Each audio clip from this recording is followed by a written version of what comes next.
This is something that Brianna brought to our attention about Xbox. And Brianna, can you fill us on what the box is up to? Yes. So this was huge news. Do they call it the box? Do they call it the box? No. No. I don't think anyone calls it. I was trying to start something. I'm sorry. Go ahead.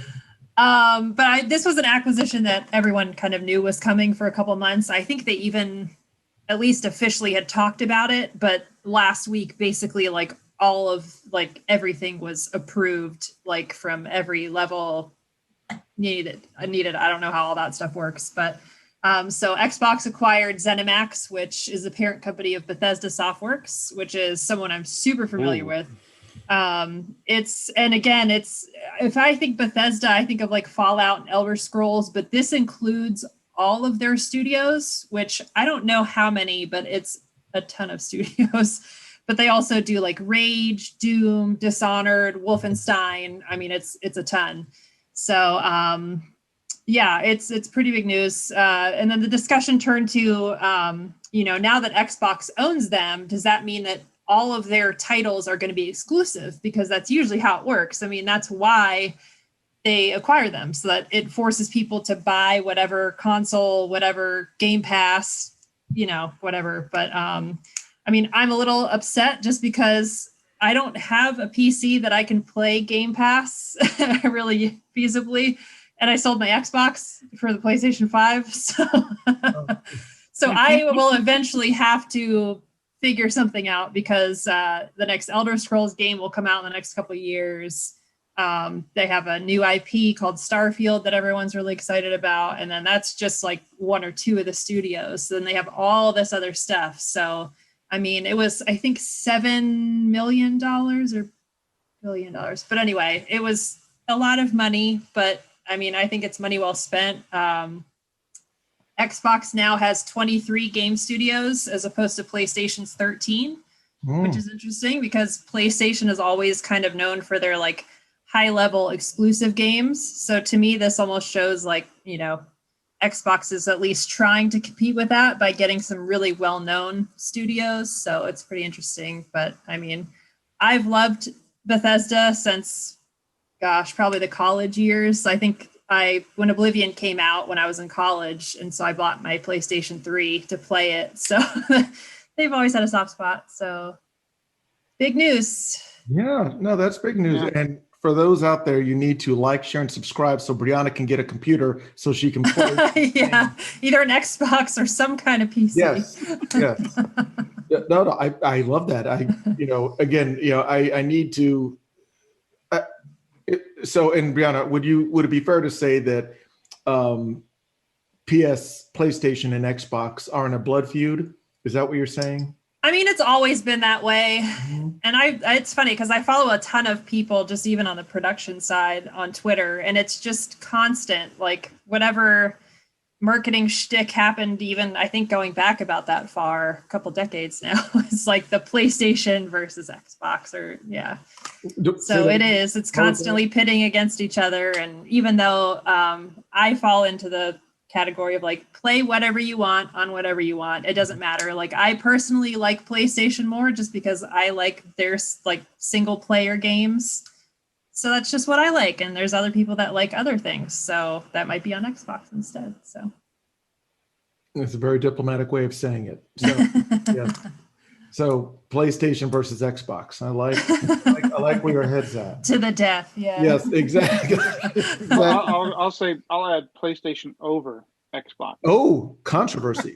that is a definitive statement, Ketty. No, I don't. Strong. I'll claim PlayStation all day long. And I actually started off with the first gen Xbox. When it came out, I bought it.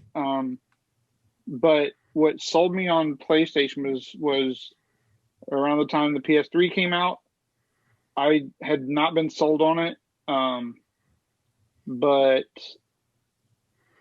realizing that, or when I found out to play, because I wanted to play Call of Duty Modern Warfare. Modern Warfare had just come out, and I was interested in playing, but when I found out it was pretty much the only way to to have a lot of fun was playing online in the multiplayer. So Xbox, you had to pay for Xbox Live. That's right. Just to get online, whereas PlayStation would offer the PlayStation Network for free. They used to. They used to. Now you're still connected to the PlayStation Network. When you log in, when you turn your PlayStation on, you log in, you're connected to the PlayStation Network. So you're getting your updates, all your stuff is still there. You're just not going to get to play multiplayer like you used to. But it was enough back then that it just kept me on PlayStation. So I went from, I bought the PS3 back then.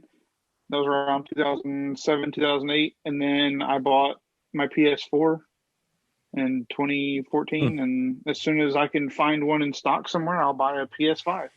Good luck. It's so Yeah, hard. you can't find them. In other gaming anywhere. news, the stock is still horrible. But so when I was looking at this, I thought it was interesting because my first thought was exactly what Brianna mentioned, which was the whole exclusive, making, all the Bethesda games or, all the other studio games exclusive to Xbox. And it made me wonder, like, are they really going to go that route? Because that would be an interesting move. Because right now there's, like, at least from the Bethesda side, they're saying that nothing's going to change in the near future. They're just going to be continuing to release their games, but they have more Microsoft support behind them for development, which is actually made me like think about Codemasters, which is who develops the Formula One game, and they have a couple others like Dirt and I can't remember the others, but they have a whole catalog of games as well. And when EA bought them last year, that's kind of what's come out since then. Is EA is not actually producing the game. Codemasters is still going to continue to produce it and control all the content. EA is just basically supporting them, throwing more resources their way. Now, I'm sure that comes with some agreement. I'm sure things are going to change in the game that align more to, EA. And I could probably see something similar for this whole Xbox acquisition of Zenimax. The games may stay released on both platforms, but there's going to be, interesting aspects to the games based on what Microsoft wants. Yeah, well, they did actually, I meant to say this, they did like a press thing afterwards or something, and they said some new titles will be only on Microsoft platforms. But again, they're not really saying which ones. So I would think it's either like the smaller ones, maybe everywhere, but I'd be surprised if like the big name ones weren't Xbox exclusive from here on out, because again, they dumped all this cash. So they're not really gaining anything by letting PlayStation have it or anything else. So but they're losing. So in the whole console wars thing, from my experience, is people don't shift consoles lightly. Now, what I do know is a lot of the hardcore gamers, they have all the platforms. They have a PC for PC games, they have an Xbox, and they have a PlayStation. Those people will continue to buy whatever. But like people like me and even some of my friends that are either Xbox or PlayStation, I'm not gonna it'll shift hurt to Xbox. people. Yeah, Like, it's expensive. I'll just be like, if you don't want to release Fallout on PlayStation, cool. Then I'm not gonna buy it. But I like have to buy Elder Scrolls. Like I'm a huge Elder Scrolls fan, so I don't know what I'm gonna do. But wasn't Elder Scrolls on PC also? Yeah, it used to be. That's why I was actually surprised. They were one of the groups that I thought would never sell because they've been multi-platform forever. So, yep.